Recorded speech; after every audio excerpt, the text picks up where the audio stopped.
To the big story of the day, John Steenhuisen has been elected unopposed as the new DA parliamentary leader.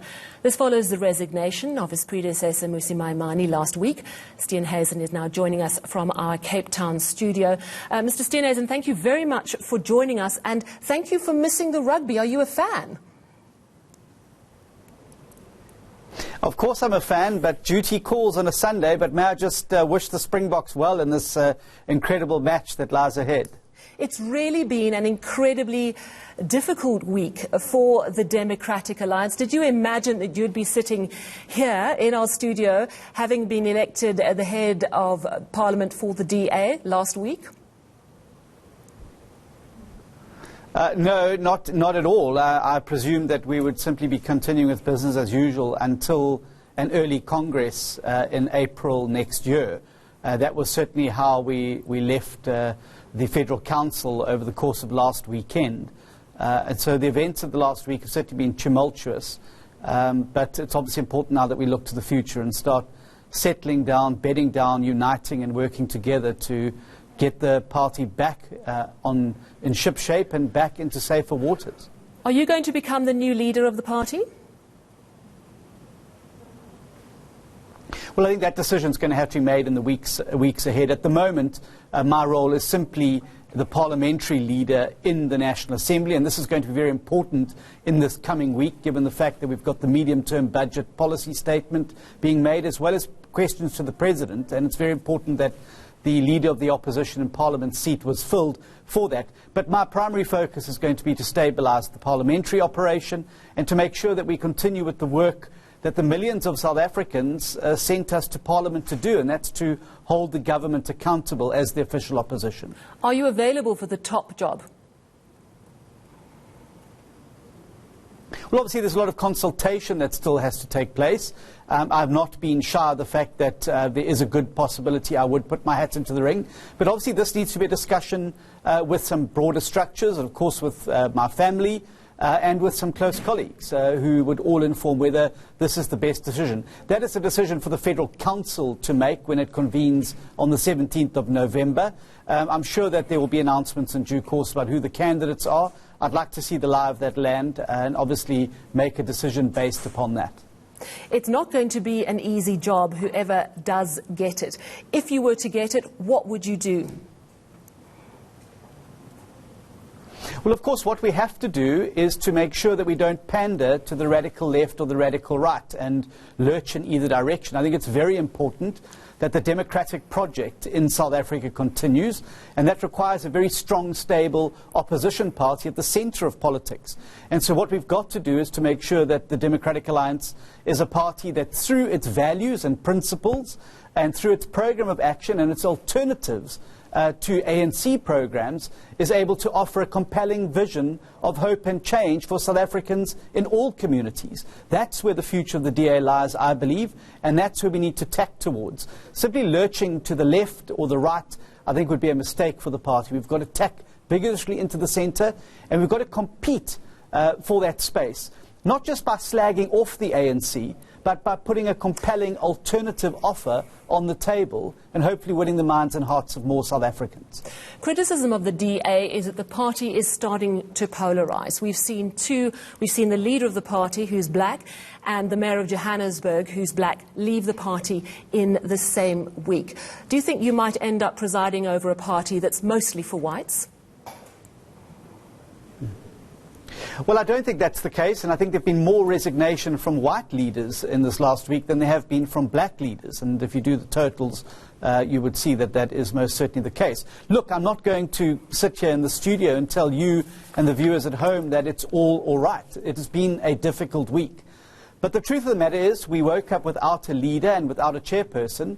But we woke up still with 85 seats in Parliament, the second biggest party in South Africa, a party in government in a province and municipalities. And we've got a duty of care to the people who have put us into these positions to continue building the democratic project. So leaders come and go, personalities come and go, but it's the values and principles of this party that have sustained it and its predecessors through much darker periods in our history. And it's those values and principles, I believe, that are going to guide us through this difficult time and onto a new trajectory of growth for the party. Would you like to see people like Gwen and Gwenya, who left the party before the May election? She was head of policy. Would you like to see someone like her return? I would like to see all those people who lost faith with the DA in the last election return to the party, whether they be supporters or members or public representatives. I would like to see people join the party that have not given us their trust before. And I would like to see joining the party most particularly those hundreds of thousands of young South Africans who've given up on politics as a means to effecting change in their life. Those are the people we've got to become attractive to. It's not just simply winning back people who supported us before. It's about growing the party, and you do that through setting out a compelling alternative vision around which people can rally and around which people can congregate at the centre of politics. I want to welcome any South African who really cares about the future of South Africa to see the DA as a welcoming home and a vehicle for that positive change in the country. That's certainly what I'm going to be doing in Parliament, and I believe it's what the DA should be doing if it wants to win back the trust, grow and attract younger people to the banner of change and hope in South Africa. How well do you get on with Helen Zille, and do you believe she will indeed stay in her lane, as she said last week? I've worked with Helen for many, many years. We've been on the same side and on different sides of a number of issues. I believe that Helen is hardworking. I think that she, no matter what her detractors may say, was the head of the most successful government in post-democratic South Africa that was able, through the alternative vision and alternative policies, able to deliver jobs, able to deliver prosperity and better services for the people of the Western Cape. I think that we also, as Democrats in the Democratic Alliance, must respect democratic outcomes. Helen Zille has won a contested election, fair and square, amongst a very broad and diverse federal council.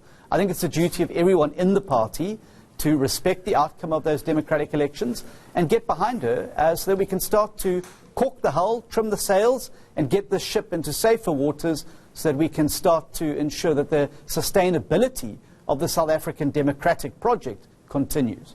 How do you feel about the departure of Mmusi Maimane and Herman Mashaba, and do you have any concerns that they might start a rival party?